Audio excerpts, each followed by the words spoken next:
Changli is my favorite Wuthering Waves character. From her playstyle to her design to the underboob Vitessa mark placement, she is an immaculate character.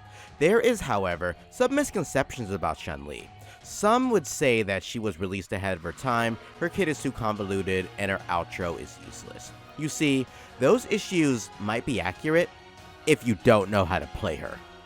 With Changli's rerun around the corner, I wanted to make a video discussing what to expect from our girl Changli, and how to make her a tier 0 character on your account, despite what anybody says about her.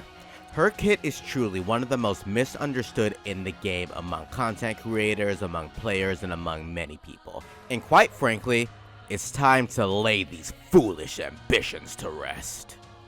My name is Void Enigma, and I'll be talking about Changli. She has some major strengths, but also some major weaknesses. She is not for the faint of heart who will just pick her up for a day, play her, and then say, hey, she's not for me.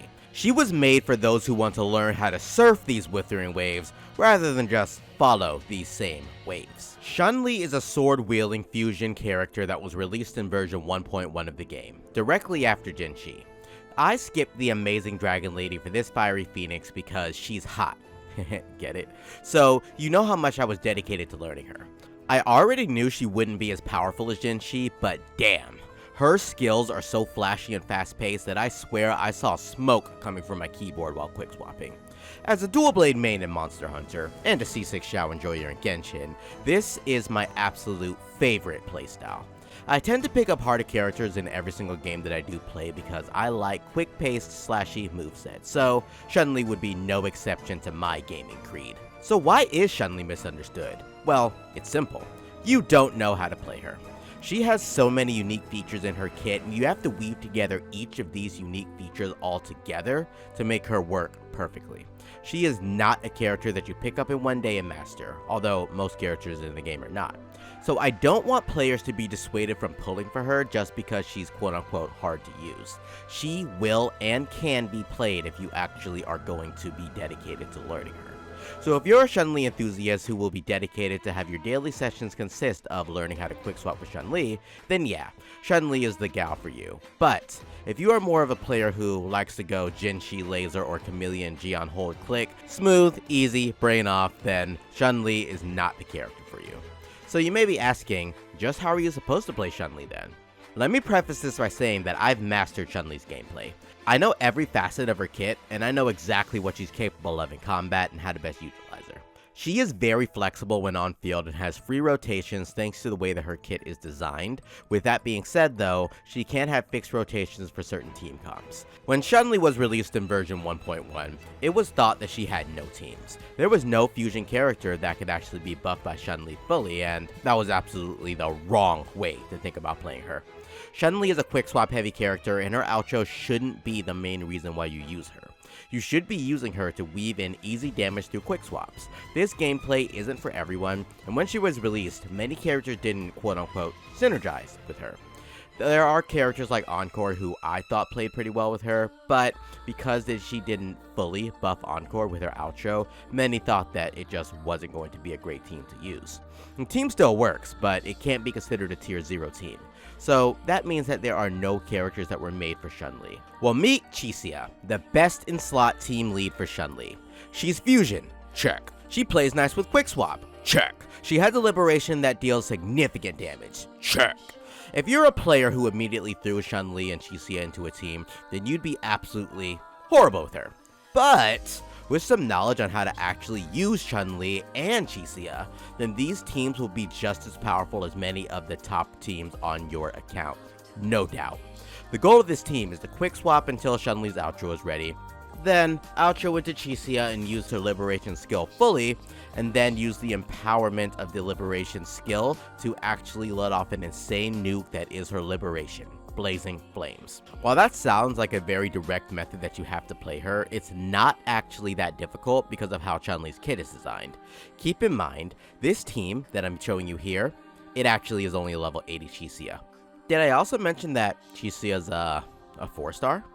That means that, and let me reiterate, once a character comes out that 1. Plays well with quickswap, 2. Is a fusion character, and 3. Has a liberation that deals significant quick damage, then Chun-Li is going to be elevated to a god tier status of a character, because think of doing the same thing that I'm doing here, but doubling the damage of the main damage dealer.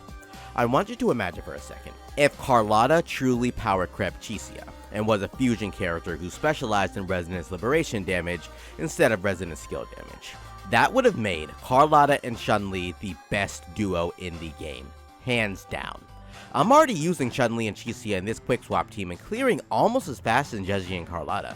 The difference is a mere 10 seconds, so imagine what I could do if Chun-Li were the sub DPS, fully buffing Carlotta instead. Now I'll be honest guys, Brant will not save Chun-Li.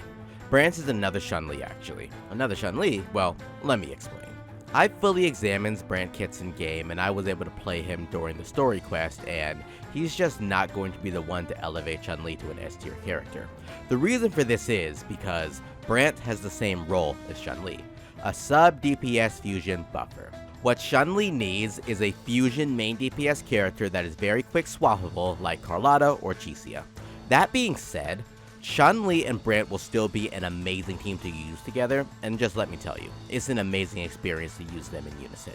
But take my word for it, it won't be setting any records. It's a great team, don't get me wrong, but it won't be a significant upgrade for Chun-Li's current teams already.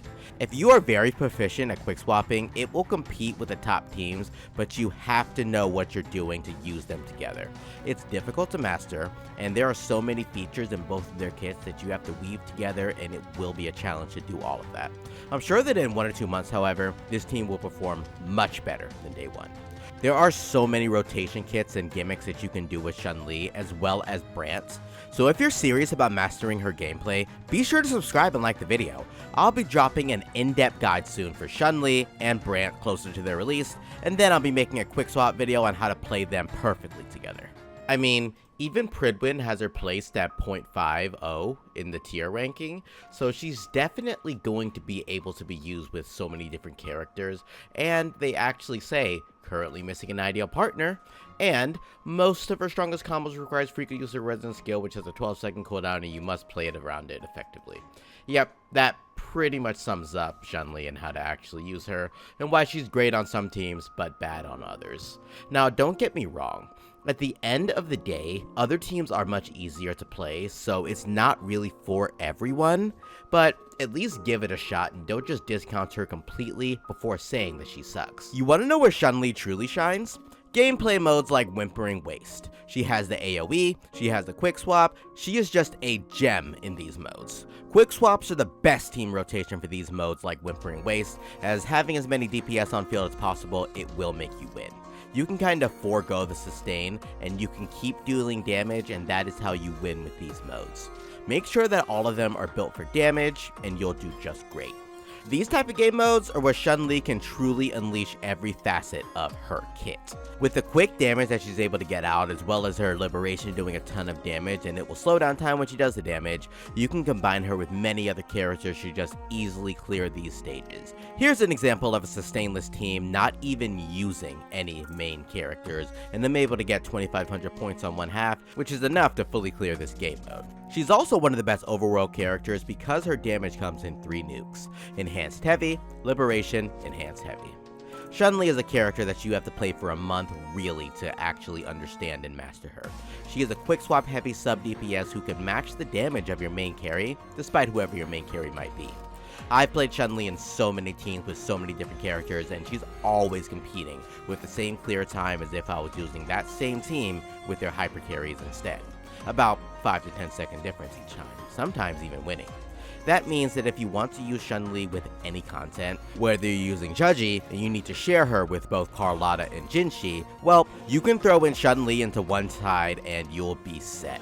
She's also super fun to use, and if quick swap gameplay is up your alley, then you will not regret getting Chun-Li.